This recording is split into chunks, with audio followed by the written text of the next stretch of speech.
Hi, I'm Taylor. And I'm Katerina. And Sisisich. And today we are going to be talking about the regions of Canada. So sit back, relax, and have fun.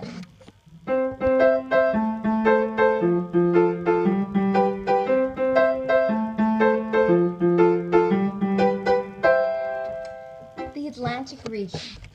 If you didn't know, the Atlantic region is dominated by the Appalachian Mountains and the Atlantic Ocean.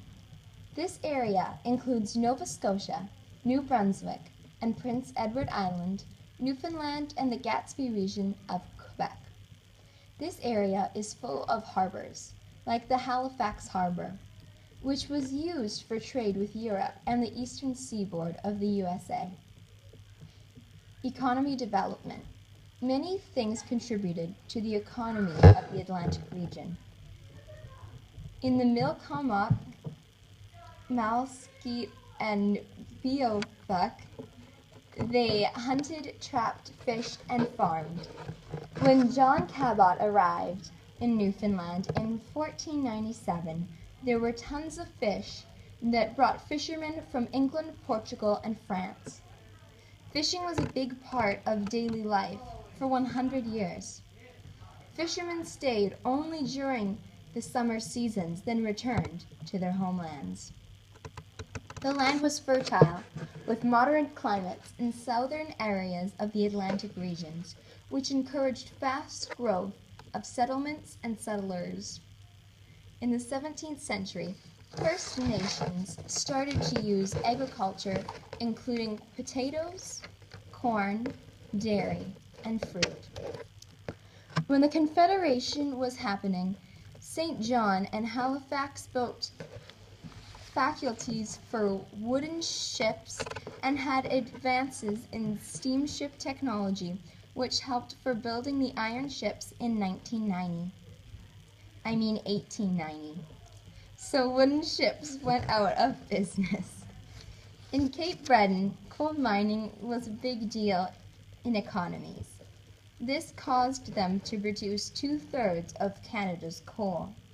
Also, steel manufacturing was profitable, but the effect on the environment in a detrimental way. The tar ponds were very hazardous and brought concern to many people. The Atlantic region had financial sectors based on trade with Britain and the USA. When the Confederation ended, the regions that were mined and manufactured the industry became second compared to some of parts of Canada. Many resources were depleted that led to the region's economic decline. The Atlantic region nowadays. The Atlantic region has changed quite drastically. The collapse of the cod industries devastated the community, and they are still hoping for it to recover. The agriculture industry has prospered. In 2008, McLean Food employed 20,000 people in an operation included not only farming, but frozen food processing, trucking, and manufacturing. Oil fields off the coast of Newfoundland represent tremendous economic potential for the region. Hibernia produces almost 200,000 barrels of crude oil per day.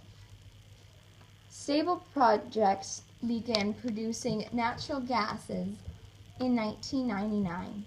It has benefited, but there is also concern of oil spills, and some fishermen are worried about the damage to the fish. There has been a lot of growth in the economy, especially in 2009 to 2010. The North region reaches from Yukon across the Northwest Territories, Nunavut, northern Manitoba and Ontario, to the northwestern tip of Quebec and Arctic islands. The North region consists of mountains, plateaus, lowlands, and highlands. The climate is very extreme. Winters Winter months are typically cold and dark. The peoples of the North region were the Inuit. They hunted seals and whales, trapped and fished. While looking for resources, geologists found copper, gold, silver, and radium. Unfortunately, lead, zinc, oil, and natural gas were uncovered. This caused a lot of environmental damage and was always a concern. It was also caused by leaks from oil pipelines. In the 1980s, deposits containing diamonds were discovered in the Lac de Grasse region of the Northwest Territories. In 2003, the Ekati mine was the third largest diamond mine in the world. Global warming and climate change has its greatest environmental impact on the North region. It causes difficulties in the movement of supplies and equipment to the northern communities because ice roads and permafrost are melting sooner. As the ice melts, it can make more open water routes. This can bring more economic activity, but may also harm delicate ecosystems. This fragile environment remains challenged to development. The North region is the northernmost region. It has a subarctic climate, a tundra climate, and an ice cap. The Prairie region is now known as BC. Before it included Yukon, the Northwest Territories, BC, Alberta, Saskatchewan, and Manitoba. The Prairie region consists of mostly hills, flat plains, lakes, rivers, and sections of boreal forests. Fossil fuels and minerals that were found enrich the region's economy. One of these minerals were potash. Petroleum industry had a huge impact on this region. Oil was discovered as early as 1914 in Turner Valley. In 1947, this region had rich Ludic oil fields. Environmental issues were a great concern. The region today consists of more than 80% of Canada's farmland. In 1995, federal government ended a rail freight subsidy. This ending lowered transportation costs for farmers. Freight rates soared, forcing farmers to end their dependence on a single cash crop. Farmers began growing barley, oats, corn, and canola. Some even began raising bison, emu, and ostrich. The elevation of this region is 3,747 meters. Experiences dry, semi-arid climates. The Great Lakes and the St. Lawrence region is the smallest economic region, and it has less than 2% of the nation's total land area.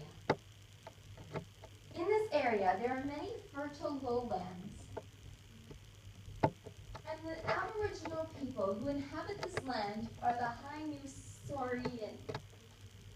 There is water transportation routes that connect communities and allow raw material to be transported, as water is the main source of transportation.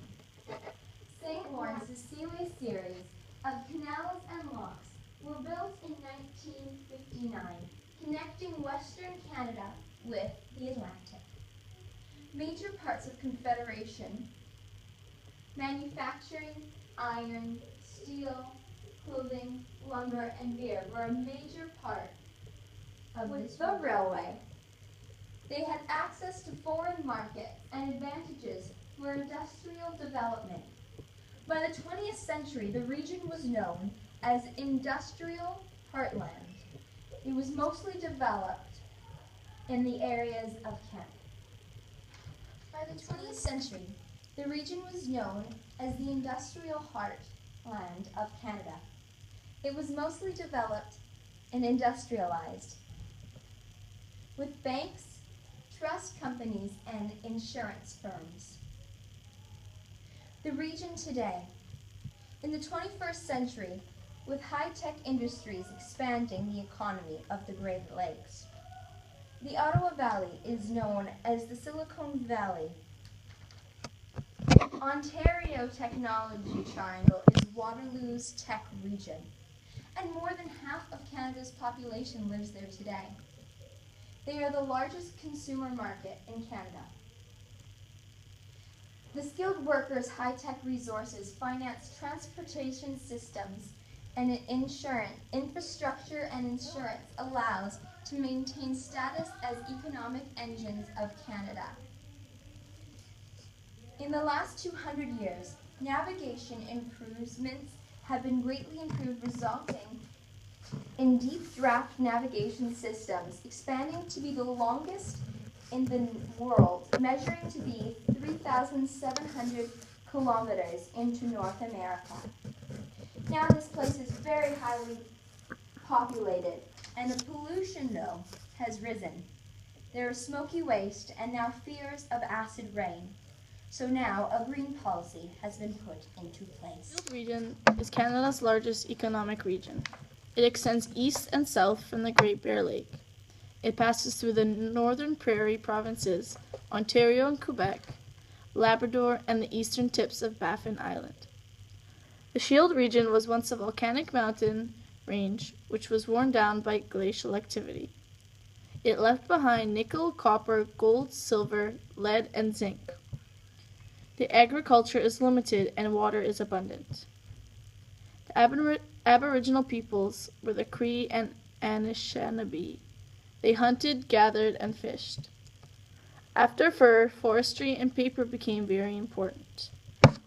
Mines and smelters, which if you didn't know, a smelter is a place where an ore is melted in order to separate the metal from the ore. These are a critical part of the region's economy since 1920. Sault Ste. Marie, Agloma Street dominated local economy since 1901, when they built the first ironworks manufacturers of the steel rails in 1902. Mining has led to major environmental and economic concerns. Mines produce dangerous stockpiles of tailings, which are waste left over after the mineral is removed during mining or smelting.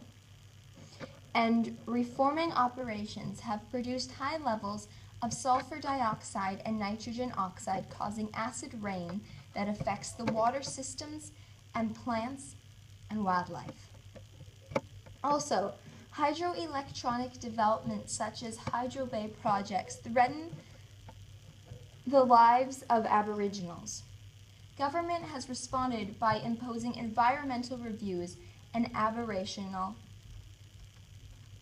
consultations. Shield region's economy is sensitive and international prices. Minerals and metals are commodities, which are raw materials, and the price has changed due to the global supply, which is called the boom and burst cycle. When the price gets higher, the resources become uneconomical. When the mines close, the community dies or struggles to survive. Newly developed mines are not supported by nearby towns. To diversify their economy, Sudbury developed tourism, recreation, and retirement faculties. Technological advancement in mining and smelting reduced the demand for human labor. Thank you for listening. Bye.